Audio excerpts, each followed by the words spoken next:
All right, take two. All right, my rack and pinion's messed up, so there we're you go. Going to be replacing that today.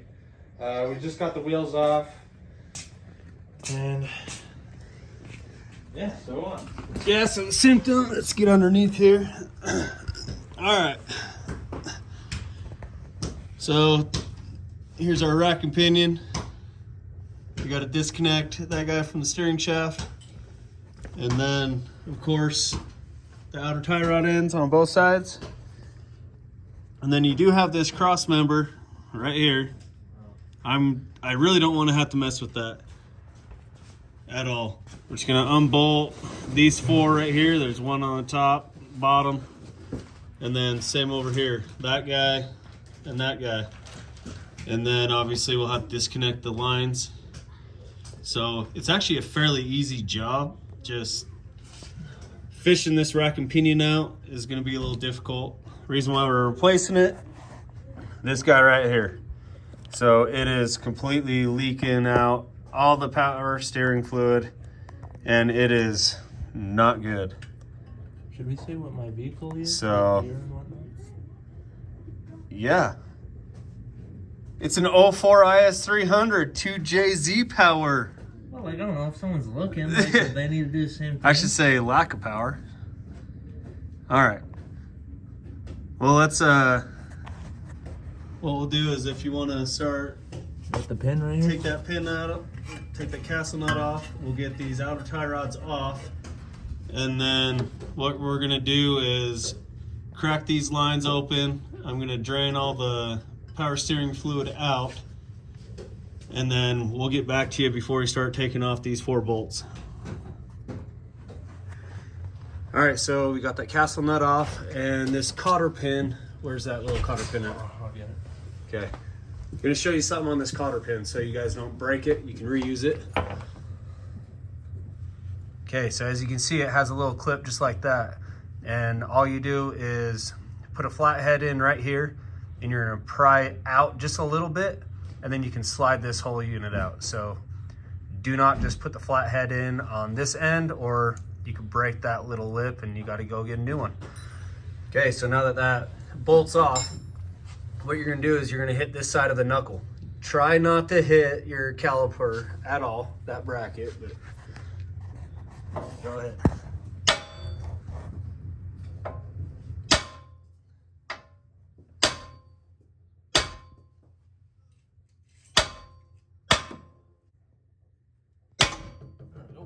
There you go. And now what we'll do is we're gonna get underneath those 2 power steering lines that we were talking about. We're gonna disconnect those and let the fluid drain into a pan. So let's get to it. All right, so to get this outer tie rod off, it is a 17 millimeter. And then also these power steering lines, they're a 17 as well, right? You got that top one, is that a 17? Let's see. Wow. Oh, should be. Yep. Yep. So a 17 will take off the outer tie rod ends and your power steering lines as well. So we're gonna get those off, get this drained. Make this a short video. You need glasses? Yep. All right, we just got the new rack and pinion. We're about to put it in. We took the old one out. How'd you take it out, dude? So you'll end up pulling it out from here, just the driver's side. The one I bought doesn't come with new tie rods, so we took the old tie rods off the old one. So you'll end up getting a wrench and put one right here on this one, and then another wrench, and then you can pry them apart. You'll have to loosen this one, then you should be able to unscrew it. And kind of make sure that you have your driver's side and your passenger side on the right side when you put them back on the new one. You'll need an alignment once you put them back on. And then with this, you can see the main where the steering shaft actually hooks up to the rack and pinion. How it's sitting right there is how it comes out of the vehicle. So if you twist it up, Anthony, that's how it sits inside the car. Pretty much just like that. So I mean, with it sitting in the car like that, you can't take it out. So once you unbolt everything, then you can twist it and get her on.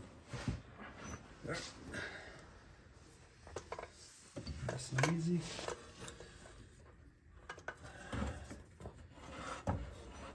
There you go. Perfect. All right, we're almost there. Should we move those, the hard lines? Yeah.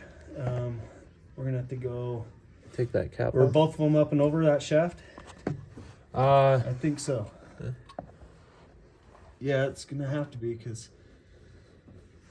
All right, there's that one, and then this guy. So the ring one, the ring was on the bottom. There we go.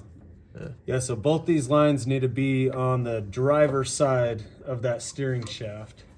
And once you get it in there, we're gonna put a couple bolts in it, and then we'll take off the covers. But there it is.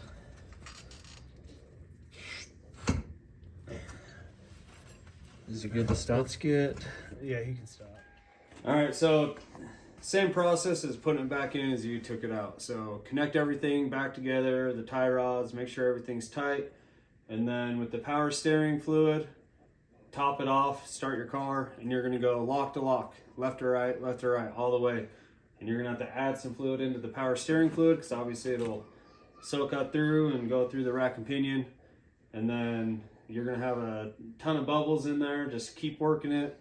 And we probably did 20 to 30 locks full on, and then the power steering pump started getting quieter. It's not whining anymore. So then after like a day, it's gonna settle. There's gonna be some more bubbles and stuff. So check your fluid, make sure it's at the right level, and after that, you're good to go. Go get an alignment. All right, guys, thank you for watching. Anthony. Thanks. Brian. See ya. Later.